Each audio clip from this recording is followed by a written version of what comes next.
একটা সবজি সিঙ্গেল সবজি দেখাতে পারবে না 80 টাকার নিচে বিক্রি হয় না।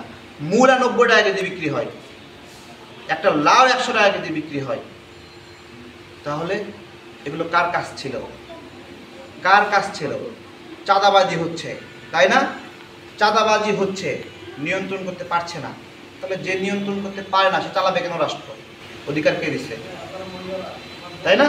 রাষ্ট্রের যে কর্তৃত্ব, হুকুমত কি? হুকুমত ওই প্রধানমন্ত্রীর কার্যালয়, প্রধান উপদেষ্টার কার্যালয় থেকে একবারে গ্রাম পর্যন্ত হুকুমত প্রবাহিত হবে, রক্তের শিরা উপশিরার মতো, মাথা থেকে পা পর্যন্ত। ডক্টর ইউনূসের হুকুমত কেন ওই গ্রামের বাজার পর্যন্ত যায় না? যায় না কেন? কারণ অনির্বাচিত সরকারের এই হুকুমত যায় না। একটা পুলিশ কেন কাজ করে না? পুলিশ কেন সাহস নিয়ে চাঁদাবাজের বিরুদ্ধে ব্যবস্থা নেয় না? কারণ পুলিশ জানে এখন ওই চাঁদাবাজের বিরুদ্ধে ব্যবস্থা নিলে 2 দিন পরে অন্য কেউ আসলে ঠ্যাঙ্গাবে। পুলিশ তার পিঠের পেছনে একটা খুঁটি চায়, সেই খুঁটি ডক্টর ইউনূস হতে পারেন নাই, হতে পারেন নাই খুঁটি। পুলিশকে ওই ভরসা দেওয়ার মতো শক্তিমত্তা ডক্টর ইউনূসের নাই। এটা একটা রাজনৈতিক দলের আছে। আওয়ামী লীগ ছিল স্বৈরাচার, তারপরেও সোশ্যাল ইকোসিস্টেমে তার হুকুমত প্রবাহিত হতো, তার হুকুমে একটা জায়গায় চাঁদাবাজি বন্ধ হতো, তার হুকুমে চাঁদাবাজি হতো। সে করতেও পারতো, সে বন্ধ করতে পারত। রাজনৈতিক দলের এটা শক্তি। একটা ইউনিভার্সিটিতে মারামারি হচ্ছে, একটা রাজনৈতিক দল চাইলে সেটা বন্ধ করতে পারে সঙ্গে সঙ্গে। ডক্টর ইউনূস সেখানে অসহায় কেন? কারণ ওইখানে তার হুকুমত নাই। কেন ঢাকা কলেজ, সিটি কলেজ মারামারি করে? নিয়ন্ত্রণ করতে পারে না কেন? কেন পারে না? কারণ ওইখানে তার হুকুমত নাই। এই যে হুকুমতহীনতা, শাসন ক্ষমতা, এইটাই একটা সমস্যা। এই হুকুমত নাই বলেই দেশের মানুষ কথা শোনে না। কিছু মানুষ বলছে এতদিন সরকার পতনের আন্দোলন হয়েছে, সরকার রক্ষার আন্দোলন হয়নি।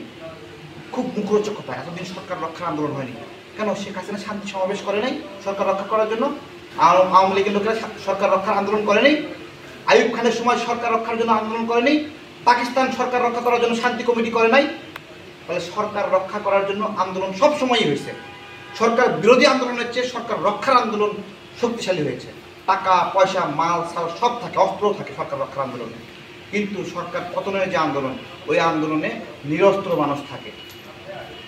সুতরাং সরকার রক্ষার আন্দোলন হয়নি এতদিন, এটা ভুল কথা। মুখরোচকভাবে একটা করে গুজব ছড়ায় দেয়, একটা করে বার্তা ছড়ায় দেয়, সবাই বলছে। আবার বলে যে জনগণ ভোট চায়, এটা বলার সময় জনগণের লিস্ট থেকে আমার নাম বাদ দিও। ভোট কি সবার জন্য নাকি? ভোট যে চায়, ভোট তার জন্য।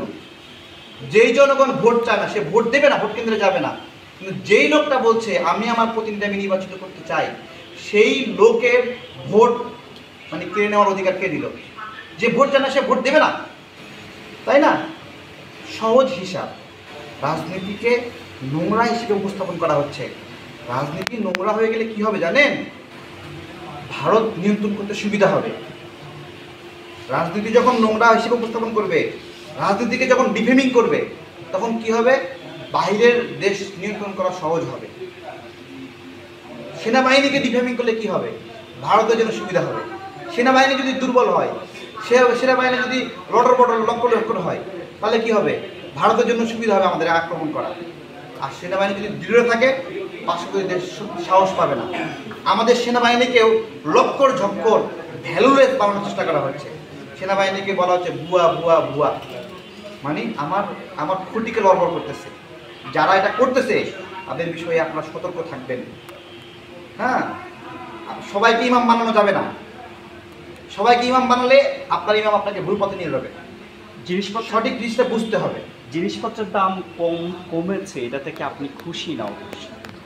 জিনিসপত্রের দাম কমেছে, আমি জিনিসপত্রের দাম কমও চাই না, আমি বেশিও চাই না। রাষ্ট্র সফল তখন যখন এটা ন্যায্যতা রক্ষা করতে পারে। আমরা কি বলছি যে আমি 5 টাকায় ফুলকপি চাই? হ্যাঁ, আমার ফুলকপি কেনার সামর্থ্য 30 টাকা। কৃষক 25 টাকা 30 টাকায় বেচলে সে লাভবান হবে। আমি ওটা দিয়ে কিনতে চাই, সেটা কেন 5 টাকায় বেচতে বাধ্য হলো? রাষ্ট্র কেন ফাংশন হলো না ওই জায়গায় গিয়ে? এটাই আমার প্রশ্ন। রাষ্ট্র